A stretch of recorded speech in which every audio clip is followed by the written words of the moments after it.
Good morning students, मैं अंकुर Kumar physics की class में आपका स्वागत करता हूं। लास्ट क्लास तक हम देख चुके थे कूलॉम के नियम का सदिश रूप। तो सदिश रूप में हमने बनाया था कि जो आवेश होते हैं वो एक आवेश दूसरे आवेश पर बल लगाता है। आवेशों के मध्य जो लगने वाले स्थिर विद्युत बल, चाहे वो आकर्षण प्रकृति का हो या प्रतिकर्षण प्रकृति का हो, वो सापेक्ष रूप से लगते हैं। एक आवेश दूसरे पर बल लगाता है। आज की इस क्लास में हम बात करेंगे उन्हीं स्थिर विद्युत आकर्षण या प्रतिकर्षण बलों में अध्यारोपण का सिद्धांत, प्रिंसिपल ऑफ सुपरपोजिशन। इंग्लिश में बात करें तो इसको बोलते हैं प्रिंसिपल ऑफ सुपरपोजिशन। अब यह अध्यारोपण का सिद्धांत क्या कहता है? याद होगा आपको, अध्यारोपण का सिद्धांत मैंने आपको रे ऑप्टिक्स वाले चैप्टर में भी पढ़ाया था। अध्यारोपण का सिद्धांत की जो भी जब व्यतिकरण वेव ऑप्टिक्स में बताया था, व्यतिकरण बताया था, तो व्यतिकरण में मैंने आपको क्या बोला था? जब दो या दो से अधिक लगभग समान आवर्ती व समान आयाम की तरंगे एक साथ एक ही माध्यम में संचरित होती हुई अध्यारोपित होती है, तो उसके कुछ बिंदुओं पर परिणामी विस्थापन अलग अलग तरंगों के परिणामी विस्थापनों के सदिश योगफल के बराबर होता है। तो वहां पर मैंने आपको यह भी बोला था कि अध्यारोपण का सिद्धांत है वो कूलॉम के नियम में भी लागू होता है। अध्यारोपण का सिद्धांत सदिश राशियों के लिए लागू होता है। कैसे? अब देखते हैं। मान लो हमारे पास एक निकाय है। अध्यारोपण का सिद्धांत क्या कहता है? एक निकाय ले लेते हैं। ये एक निकाय है एक्स वाई जेड, एक तल में ले लेते हैं। ये X Y and Z axis, इसमें एक निकाय है, ये रहा। इस निकाय में बहुत सारे आवेश स्थित है, Q1, Q2, Q3, Qn तक। ये Q1 आवेश है, ये Q2 आवेश है, ये Q3 ले लेते हैं और ये यहां पे आवेश ले लेते हैं, उसका आवेश मान लेते हैं Qn। इन सभी आवेशों के मूल बिंदु से स्थिति सदिश हैं R1, R2, R3 और Rn। क्रमशः ले लेते हैं। तो पहले आवेश का जो स्थिति सदिश बनेगा वो स्थिति सदिश मान लेते हैं क्या? R1 vector. दूसरे आवेश का स्थिति सदिश है R2 वेक्टर। तीसरे आवेश का स्थिति सदिश है वो ले लेते हैं R3 वेक्टर। और इसी प्रकार nवें आवेश का स्थिति सदिश है Rn वेक्टर।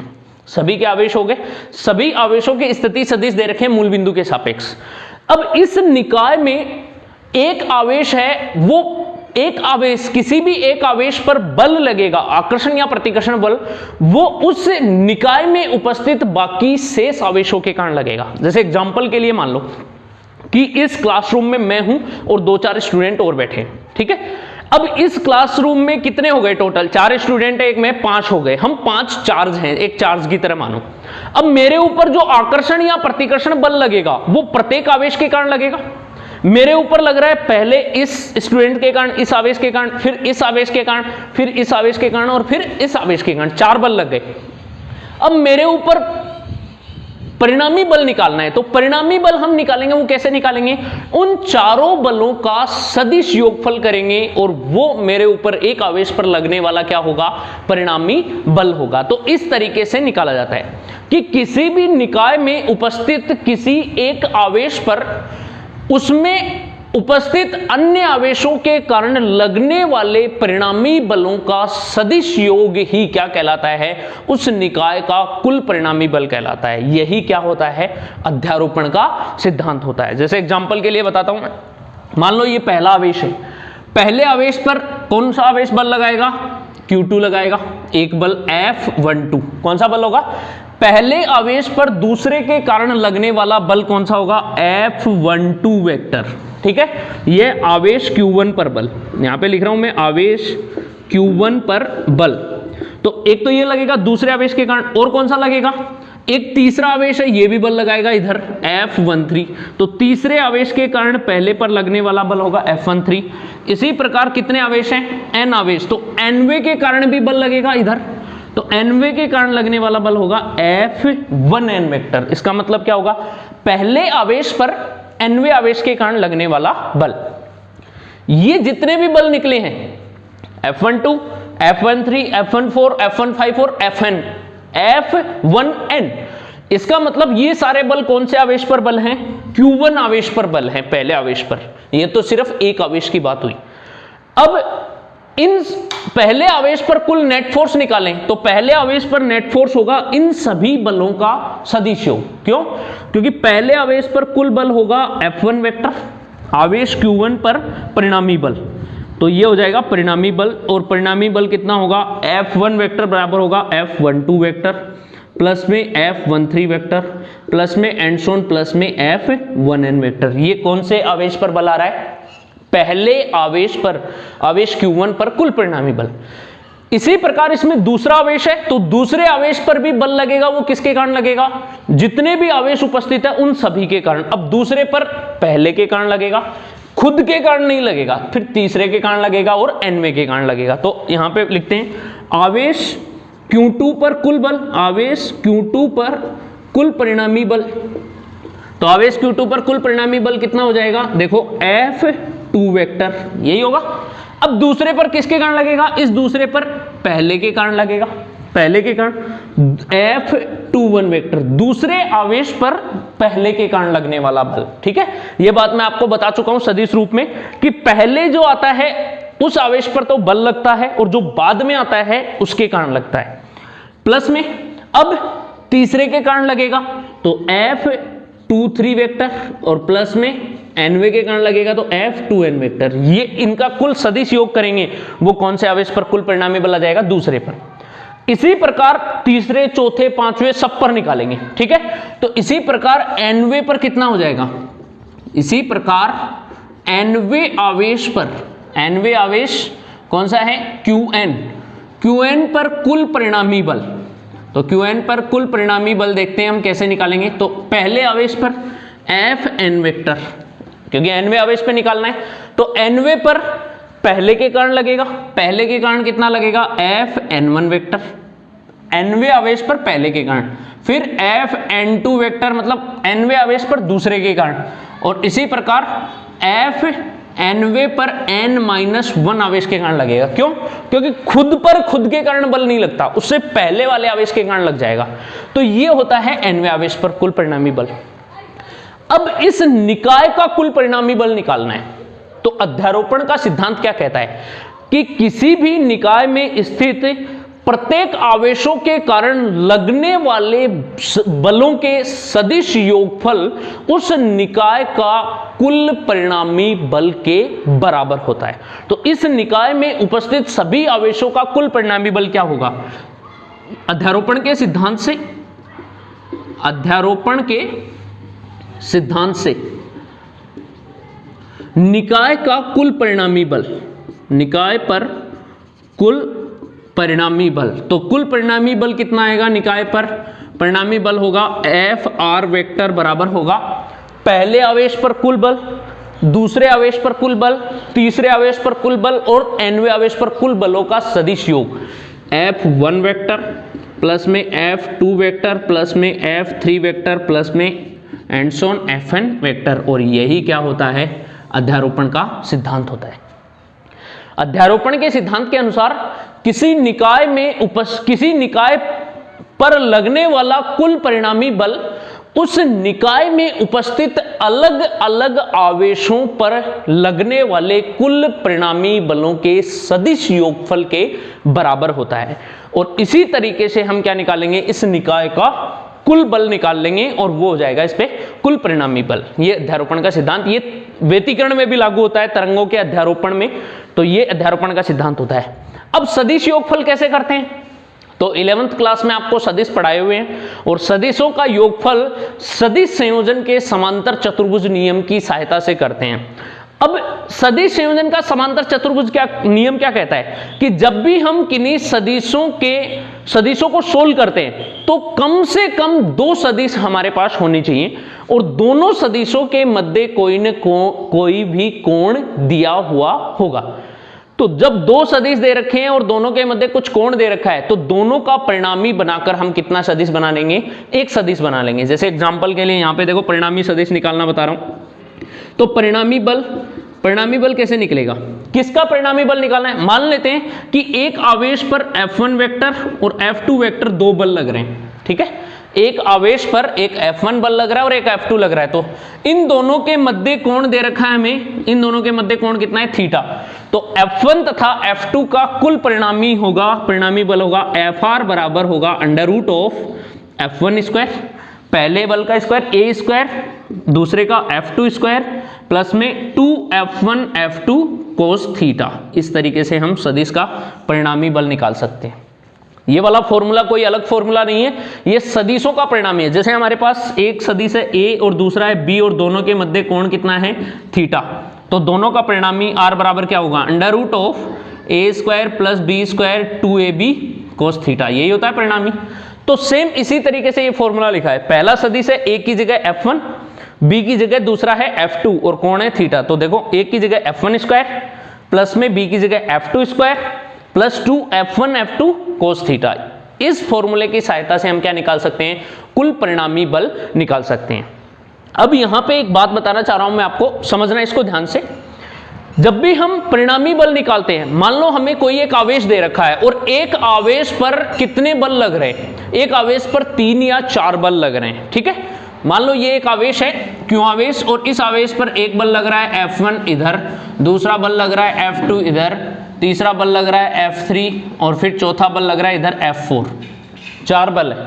तो चारों बलों का जो परिणामी बल आप निकालोगे तो चारों को एक साथ सोल्व नहीं करना है। हम जब भी सोल्व करेंगे तो इनमें दो दो सदिशों को एक साथ सोल्व करेंगे। पहले 2 सदिश ले लो जिनका कोण आपको बहुत अच्छी तरीके से पता है कि कोण आपको समझ में आ रहा है। जैसे F1 और F2 के मध्य कोण है थीटा, तो इन दोनों को सोल्व करके 1 बना लो, दोनों का परिणामी आ जाएगा।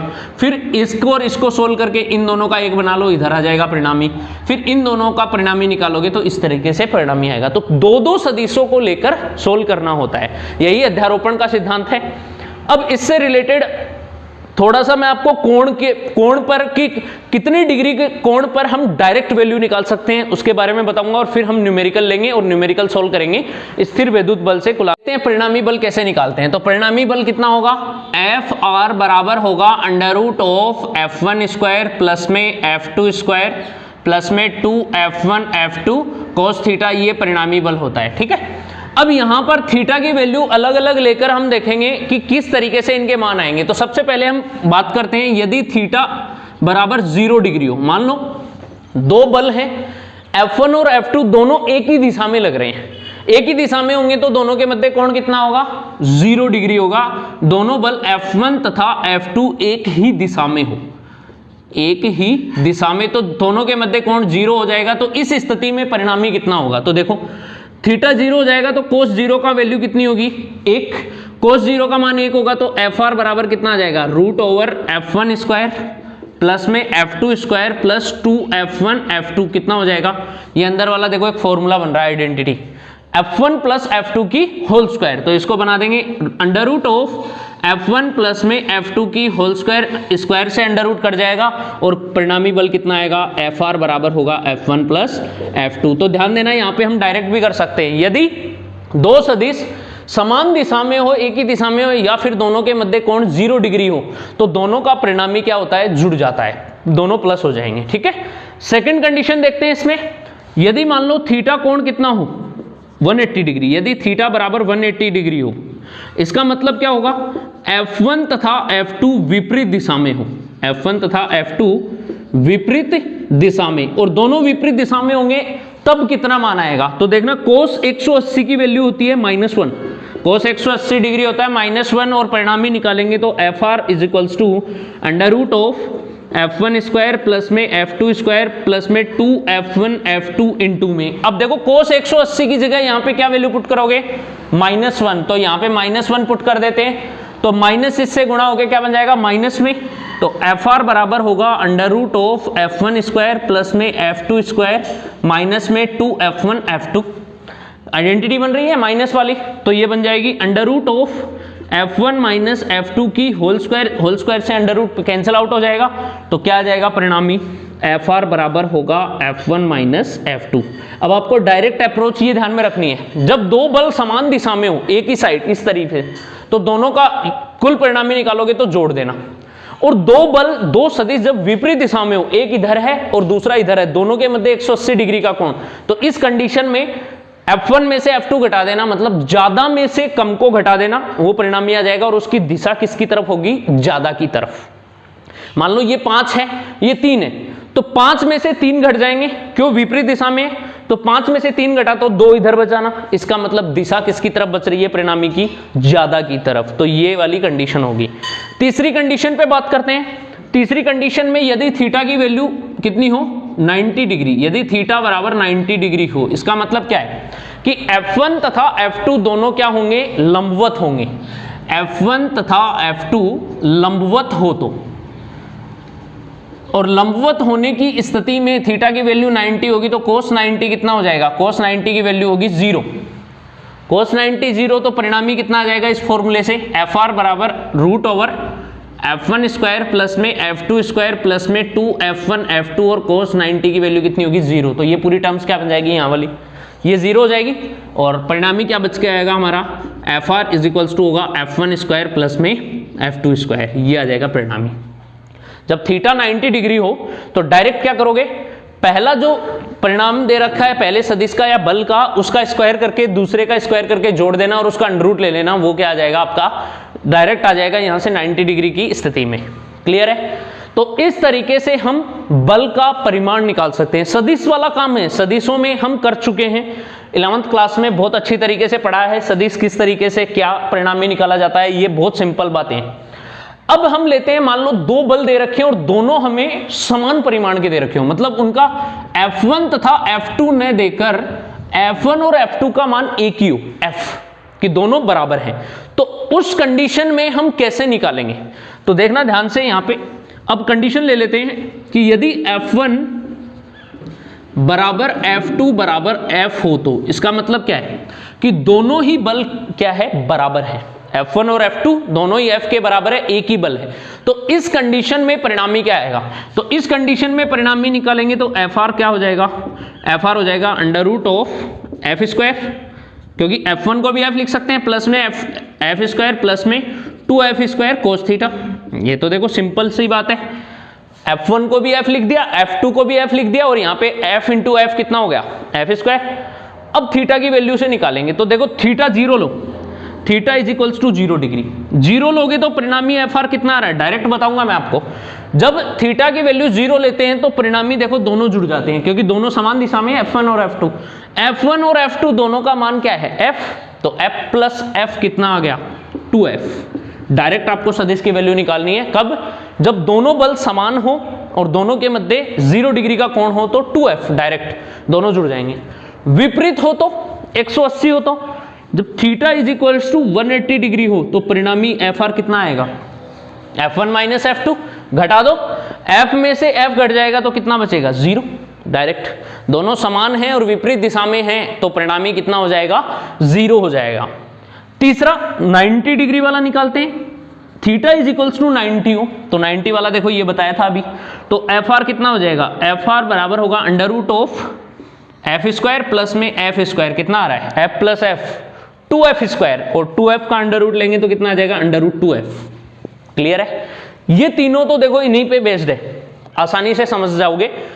अब इनके अलावा 0, 90 और 180, इन तीन कोण के अलावा यदि कोण हमें और अलग दे रखा हो, डिफरेंट, जैसे थीटा की वैल्यू 60 डिग्री दे रखी हो या 120 डिग्री दे रखी हो, तो ऐसी कंडीशन में हम परिणामी कैसे निकालेंगे, तो देखो देखते हैं यहाँ पे theta is equals to 60 degree, 60 दे रखा होगा तो परिणामी क्या होगा, FR is equals to under root, direct इसमें फॉर्मूले में डालेंगे, इस फॉर्मूले में वैल्यू डालेंगे तो देखो F1 की स्क्वायर ये रहा, F स्क्वायर प्लस में F स्क्वायर प्लस में 2F स्क्वायर इंटू में कोस 60 की वैल्यू कितनी होती है, 1/2, 1/2 हो जाएगा।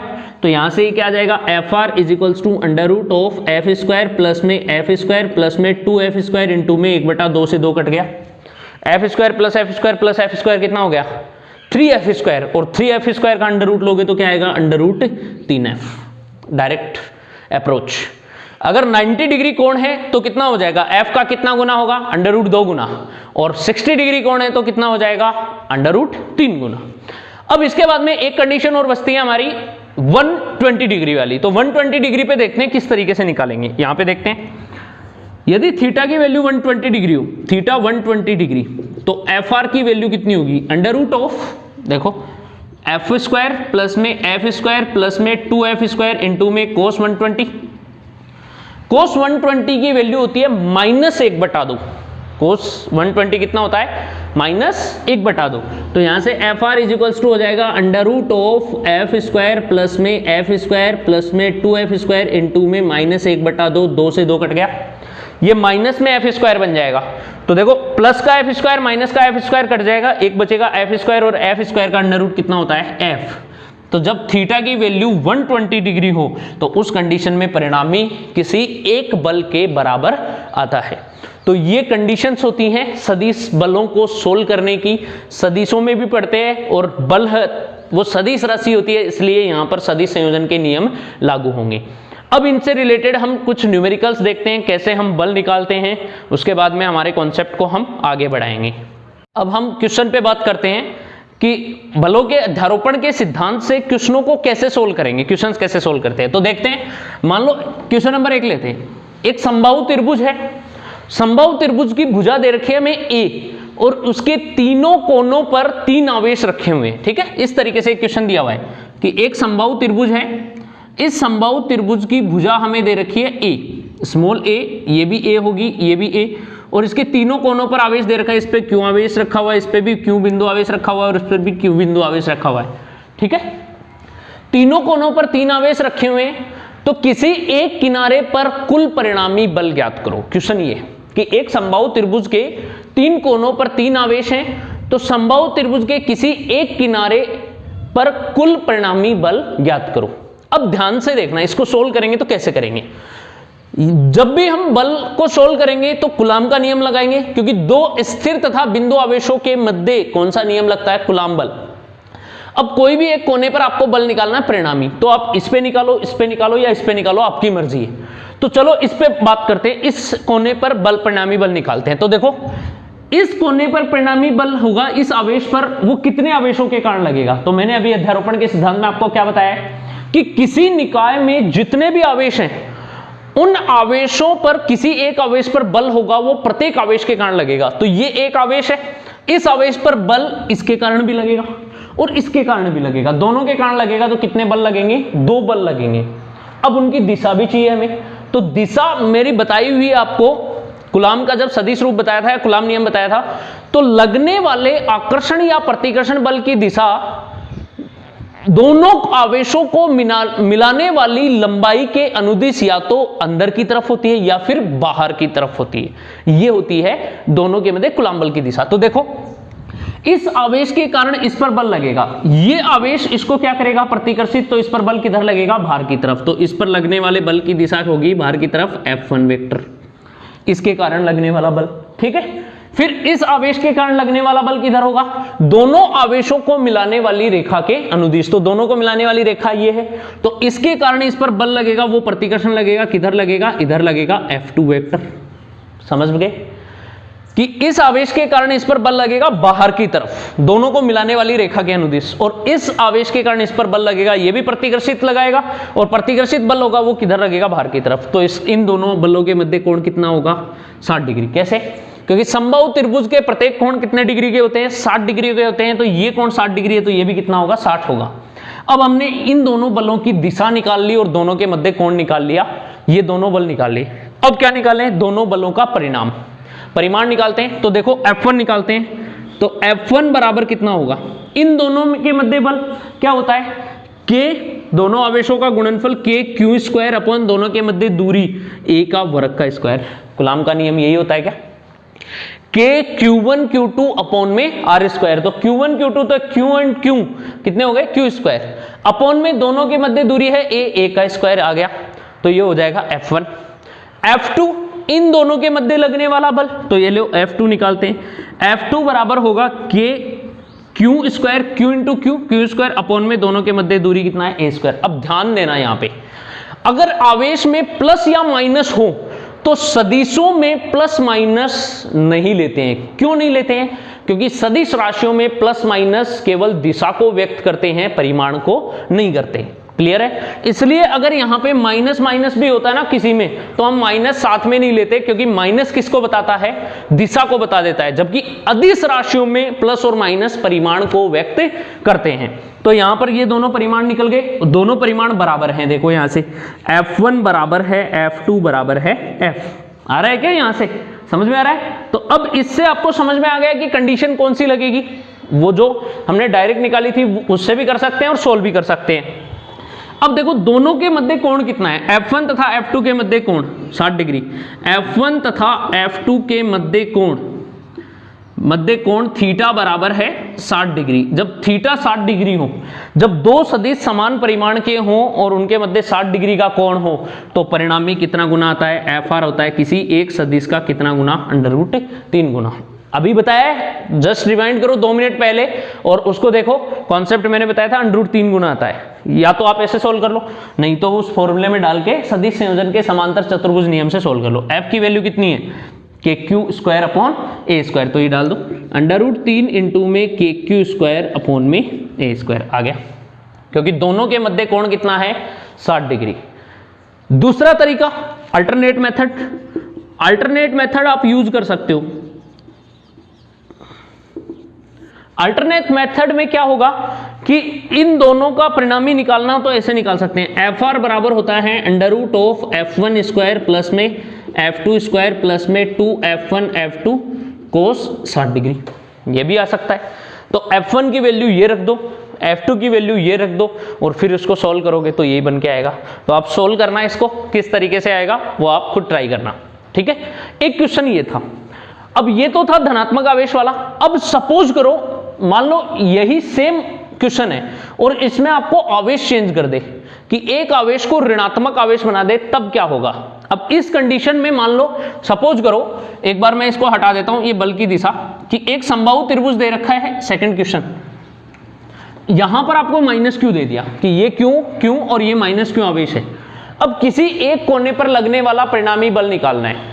तो किसी एक कोने पर लगने वाला परिणामी बल, चाहे वो इस पे निकालो, इस पे निकालो या इस पे निकालो, इस पे निकाल लेते जिस पे हम देख रहे थे।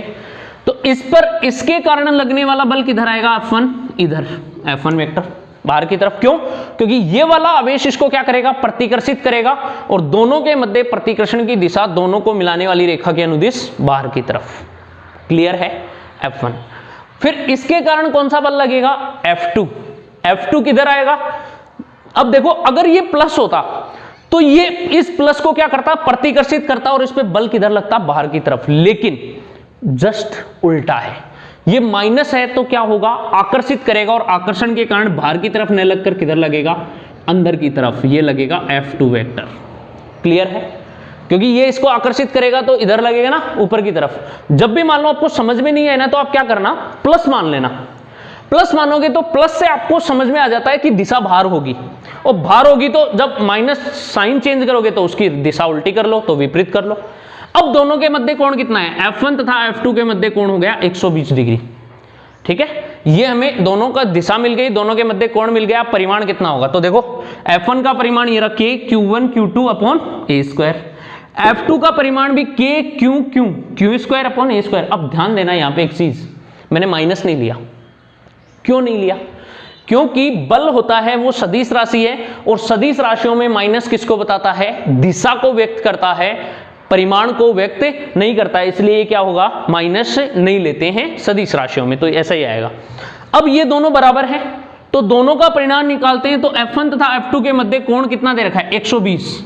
और जब 120 डिग्री कोण दे रखा हो, तो अभी 2-3 मिनट पहले मैंने आपको बताया था कि 120 डिग्री कोण होने पर परिणामी किसी एक सदिश के बराबर आता है, F के बराबर। तो यहां से सॉल्व करोगे तो कितना आएगा, KQ² अपॉन में A²।